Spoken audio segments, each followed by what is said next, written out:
Chapter 3, 3, 2, 1. The hunt is still on. Hunter stopped at the mouth of a large pond in front of a large cliff that stood tall at 6,000 feet. He let out a sharp whistle as he stared at it.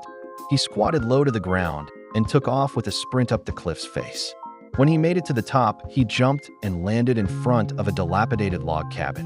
The right side of the cabin was sunken into the ground, and there were deep and tiny holes in the logs, and a red door hung loosely from the frame on rusty hinges. Hunter took a step forward and a loud shot rang, and a fast projectile came toward him, leaving a golf ball-sized hole through the door. Hunter ducked out of the way of it, and he stayed low and looked at the cabin with apprehension.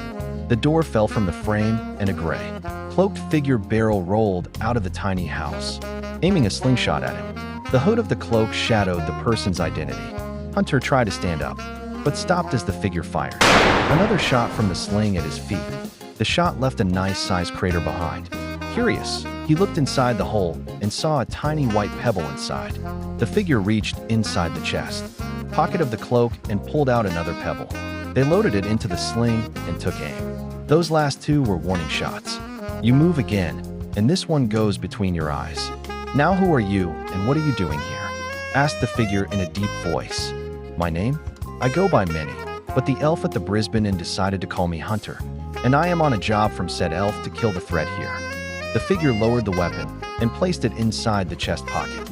It removed a hood to reveal a dark-skinned, blind elf woman.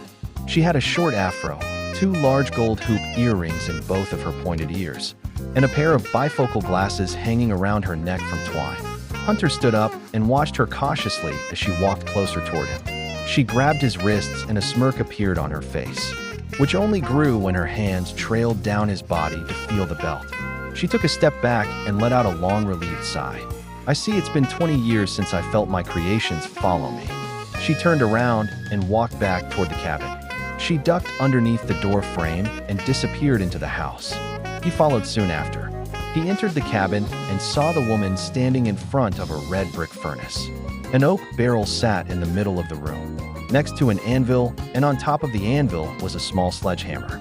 My name is Laura Rosina, and I was the blacksmith and inventor of the kingdom before the attack. I created the items you are currently wearing, she said.